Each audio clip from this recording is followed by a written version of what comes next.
Eu sou Mário Persona e essas são as respostas que eu dei aos que me perguntaram sobre a Bíblia. Você perguntou se somente pessoas boas irão para o céu. A resposta pode parecer estranha, mas a Bíblia diz que somente pessoas más irão para o céu. Paulo escreveu: esta é uma palavra fiel e digna de toda aceitação, que Cristo veio ao mundo para salvar os pecadores, dos quais eu sou o principal. 1 Timóteo 1,15. Nenhum ser humano bom irá para o céu simplesmente porque pessoas boas não existem.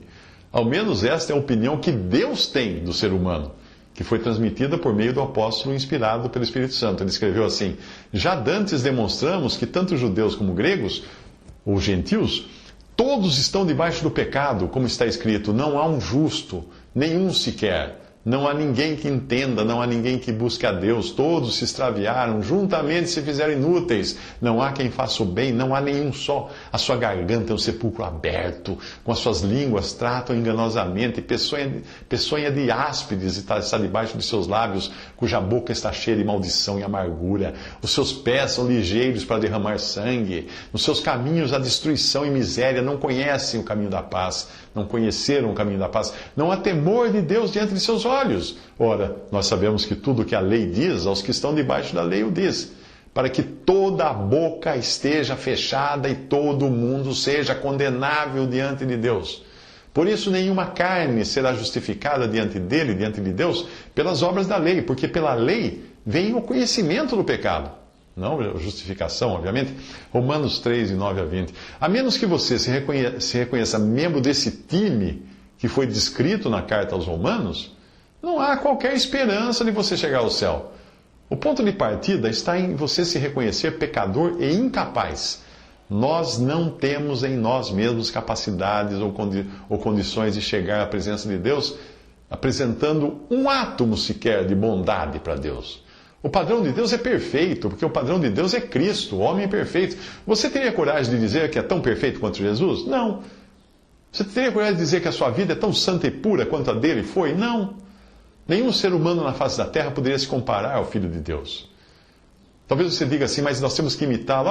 Então começa imitando nesse ponto. Ele não tinha pecado.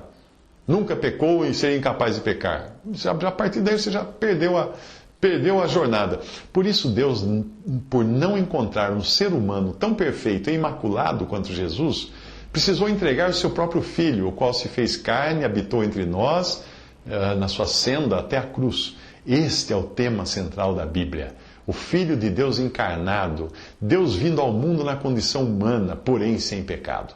Na cruz, Jesus tomou sobre si os nossos pecados e morreu, pois o pecado exigia um juízo e esse juízo era a morte. Você pergunta o que precisa fazer para ser salvo dos seus pecados e do juízo eterno. Nada! Você não precisa fazer nada. Tudo o que precisava ser feito, Cristo já fez. Uma história que aconteceu nos tempos da Reforma Protestante falava de um homem muito rico que sofria de uma profunda angústia por não saber o destino da sua alma. E eu creio que a maioria das pessoas sofre dessa mesma incerteza por não saber o que vai acontecer depois da morte. Aquele homem começou então a procurar fazer tudo o que podia na tentativa de garantir a sua salvação eterna. Ele dava esmola, ele ajudava quem ele precisasse, ele procurava fazer o bem e evitar o mal, mas ainda assim não tinha paz com Deus. Alguém então disse a ele que numa certa cidade da Suíça tinha uma pessoa que sabia a resposta do que ele precisava fazer para ser salvo. Aí o homem viajou vários dias até encontrar aquela pessoa que na verdade era um dos cristãos reformados. Quando o homem disse que estava disposto a fazer qualquer coisa ou pagar qualquer quantia que fosse necessária para ter a salvação, ter a certeza da salvação, ter paz no coração, e pediu encarecidamente àquele homem que dissesse então o que ele tinha que fazer, o homem respondeu: sinto muito, mas você chegou tarde demais. Agora já não existe nada mais para que possa ser feito. Você chegou com um atraso de 1500 anos, porque o que precisava ser feito já foi feito por Jesus na cruz. Agora basta você crer nele e aceitar o sacrifício que ele fez no seu lugar para pagar por seus pecados. É nisso que resume a mensagem do Evangelho.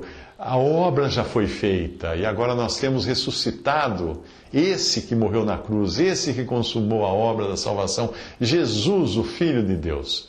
Mas se Jesus não tivesse ressuscitado, se no túmulo dele ainda existissem os restos mortais dele, o Evangelho perderia totalmente o sentido. Ossos secos de nada serviriam para a nossa salvação.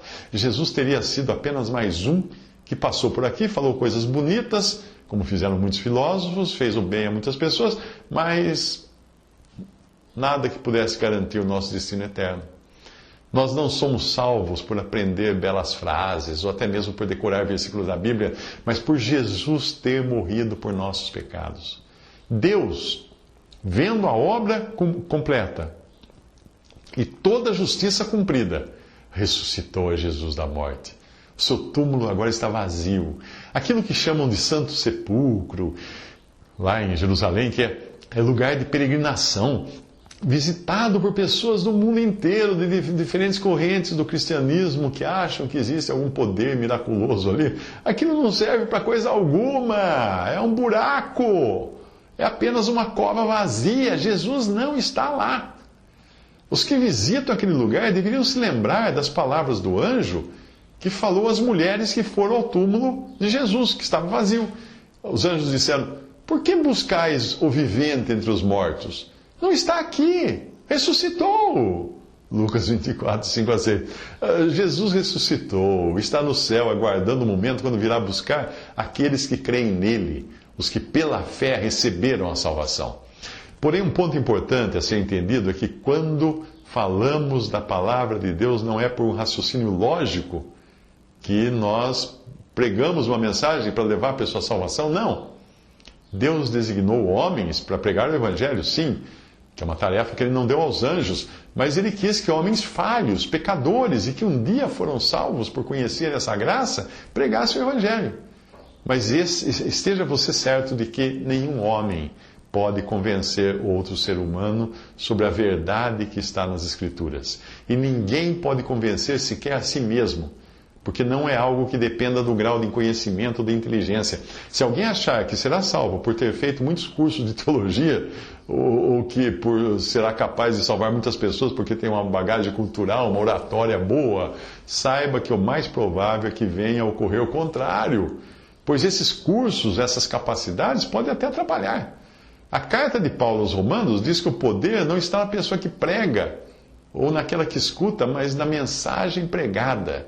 Pois ele diz: o Evangelho de Cristo é o poder de Deus para a salvação de todo aquele que crê. Romanos 1,16.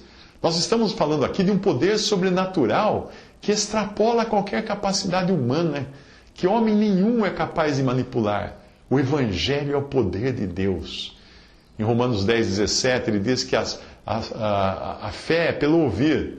E o ouvir, a capacidade de ouvir, é pela palavra de Deus. A palavra de Deus que causa em você a capacidade de ouvir a própria palavra de Deus e ter fé.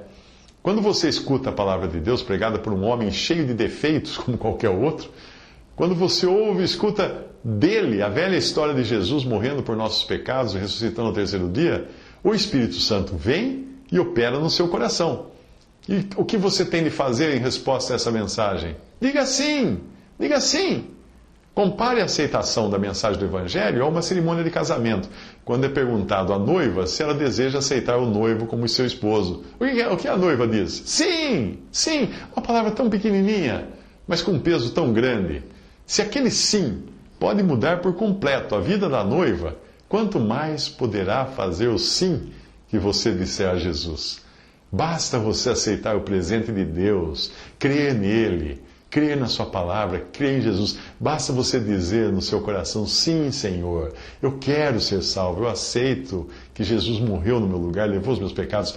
Se com a tua boca confessares ao Senhor Jesus e em teu coração creres que Deus o ressuscitou dentre os mortos, serás salvo. Visto que com a boca se crê para a justiça, com o coração se crê para a justiça e com a boca se faz confissão para a salvação, porque a Escritura diz: todo aquele que nele crer não será confundido, porquanto não há diferença entre judeu e grego, porque um mesmo é o Senhor de todos, rico para com todos os que o invocam. Porque todo aquele que invocar o nome do Senhor será salvo. Romanos 10, 9 a 13. No Evangelho de Lucas, nós encontramos aqueles dois discípulos caminhando com Jesus depois da sua ressurreição, porém ainda com os seus olhos fechados, não conseguindo perceber quem era a pessoa ilustre ao lado deles. Depois de Jesus lhes explicar tudo o que os profetas do Antigo Testamento haviam escrito sobre o Cristo, ou o Messias, eles chegaram a uma aldeia e Jesus sinalizou que ia continuar caminhando, mas eles insistiram dizendo que era tarde e pediram-lhe que ficasse com eles, ainda não sabiam quem era. Ele entrou no aposento e quando deu graças pelo pão que iriam comer, os olhos dos dois discípulos foram abertos e eles viram que estavam com Jesus. Só então eles perceberam quem era de fato aquele homem que caminhou ao lado deles toda a estrada, mas Jesus aí desapareceu da presença deles. Quando ressuscitou, Jesus voltou a ter um corpo material e tangível. Sim, material. Nós devemos ter cuidado com a influência que a cristandade recebeu do Oriente, das filosofias e religiões pagãs do Oriente, porque nós podemos acabar achando que matéria seja algo ruim e que coisas espirituais são necessariamente etéreas, intangíveis, sem massa. Isso é bobagem. Não, Deus criou a matéria. Deus criou o mundo material e Deus disse, é bom. Quando ele falou que criou todas as coisas, ele falou, é bom. Ao criar o homem num corpo material e completar assim sua obra, viu Deus tudo quanto tinha feito e eis que era muito bom. Gênesis 1, 25 e também versículo 31. O Filho de Deus jamais teria vindo em carne se a matéria tangível, fosse algo nocivo. Deus enviou o seu Filho em semelhança da carne do pecado, e pelo pecado condenou o pecado na carne, diz Romanos 8,3. Ele veio em semelhança da carne do pecado por não ter pecado. Mas mesmo assim o seu corpo era um corpo físico, semelhante ao de Adão, que podiam tocar nesse corpo. Como qualquer ser humano, ele podia comer, beber, fazer uso dos sentidos. Depois de ressuscitado, ele também comeu com os discípulos, num corpo físico, feito de matéria. Não exatamente é o mesmo tipo de matéria do corpo que nós temos hoje, mas um corpo físico, um corpo tangível. O cristianismo, tal como nós recebemos por tradição, foi muito influenciado pelas filosofias orientais que acreditavam que a vida no além esteja limitada a um corpo etéreo, sem qualquer substância, só um espírito voando pelo ar. A Bíblia, porém, ensina que não é assim. Aqueles que morrem continuam vivos e conscientes em espírito, mas haverá um dia quando terão seus corpos ressuscitados, terão de volta seus corpos ressuscitados, e serão corpos de carne e ossos, como é o corpo de Jesus nesse exato momento no céu. Por mais estranho que possa parecer a você, hoje existe um homem de carne e ossos, tangível, no céu. Nós vemos que a Bíblia diz que no final Deus fará novos céus e nova terra que serão habitados por pessoas ressuscitadas em um corpo semelhante ao de Jesus. Algo muito diferente do que ensinam em muitas religiões cristãs impregnadas de filosofia oriental.